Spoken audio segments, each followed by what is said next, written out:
வருகின்ற நவம்பர் மாதம் 11ஆம் தேதியை மட்டும் முருக பக்தர்கள் தவறவிட்டு விடாதீர்கள். இனி இந்த நாள் மீண்டும் வர ஒரு வருடமாகும். முருகனின் அருள் மட்டுமில்லை, பிரபஞ்சத்தின் அருளும் சேர்த்து இரட்டை அருள் மழை பொழியும் ஒரு சக்தி வாய்ந்த நாள் வரப்போகிறது. 11ஆவது மாதம் 11ஆம் தேதி பிரபஞ்சத்தின் கதவுகள் திறக்கப் போகிறது.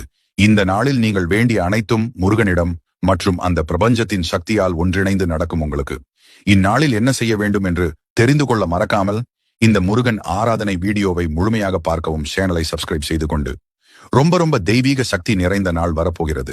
இந்த நாளன்று நீங்கள் வேண்டியது மட்டுமில்லை, மனதில் நினைப்பது கூட நடக்கும். இதற்கு நீங்கள் செய்ய வேண்டியது ஒன்றே ஒன்றுதான். நவம்பர் 11ஆம் தேதி காலை இல்லை இரவு ஏஞ்சல் நம்பர் என்று சொல்லப்படும் 11 மணி நேரம் வரும் நேரத்தில் உங்கள் வேண்டுதலை முழு மனதோடு வையுங்கள். இதை மனதில் நினைக்கும் போது சந்தேகங்கள் இல்லாமல் நடந்து முடிந்தது போல சந்தோஷமாக நினைக்க வேண்டும்.